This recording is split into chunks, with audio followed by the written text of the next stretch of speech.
Баршаларыңызға қайырлы күн. Бүгін сіздермен мексикалық кешкі ас дайындайтын боламыз. Өте ерекше әрі дәмді тағам болып шығады.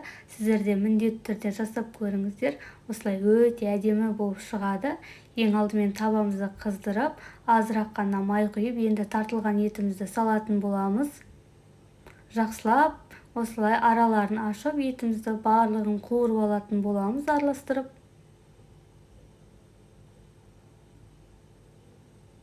Егер сіздерде тартылған еттеріңіз қатты майлы болса, май өте аз құйсаңыздар болады.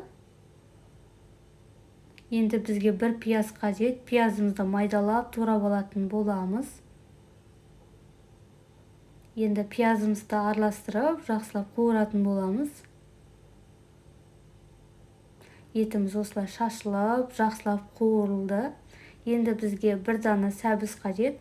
Сәбізіміз осындай терканың ең үлкен бөлігінен өткізіп аласыздар. Жақсылап араластырып аламыз.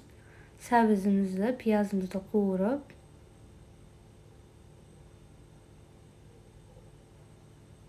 Және де бізге қызыл және де сары тәтті бұрыштар қажет.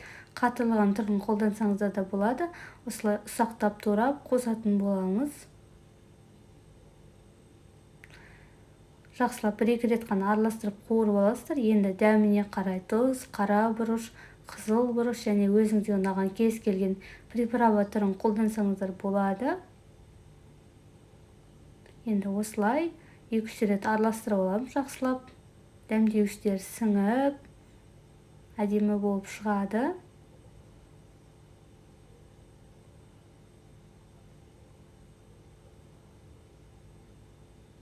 Жақсылап араластырып алдық.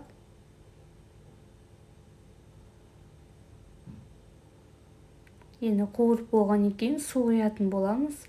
Етіміз пісу үшін азырақ құйып, енді бетін жауып, баяу отта қайнататын боламыз.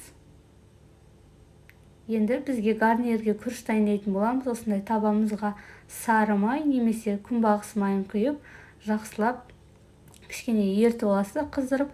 Содан кейін қызып тұрған майымызға күрішімізді жуып, осылай салатын боламыз.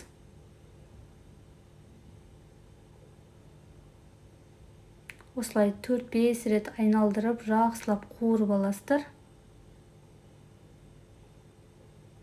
Сонда күрішіңіз езілмей, шашырап өте дана-дана әдемі болып шығады. Күнбағыс майымен жасасаңыздар да болады. Сары майымен жасасаңыздар өте дәмді болып шығады.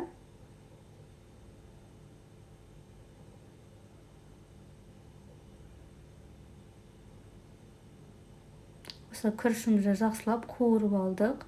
Енді су құятын боламыз. Осы күрішіміз батып тұратындай сәл жоғары су құйып, дәміне қарай тұз саламыз. Енді бетін жауып 20-25 минуттай пісіретін боламыз. Және де бізге осындай жүгері қажет. Фарш піскеннен кейін салатын боламыз. Осында бір банкасын салып, жақсылап араластыратын боламыз. Тағамға ерекше дәмді болып, өте керемет болып шығады.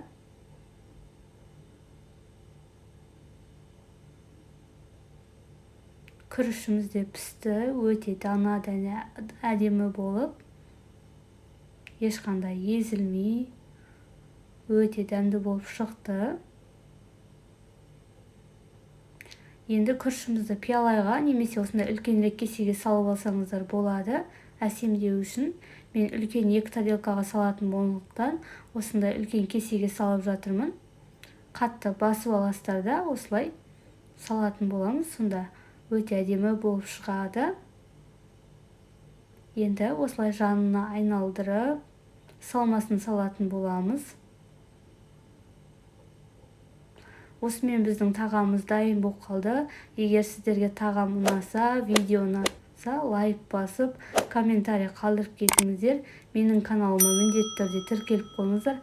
Каналымда күнделікті жаңа рецептер шығарып отыратын боламын. Қалауларыңыз бойынша укроп, петрушка сепсеңіздер болады. Осылай сәндеп, осымен біздің тағамымыз дайын. Отбасыма өте қатты ұнады. Сіздер де жасап көріңіздер. Баршаларыңызға ас болсын.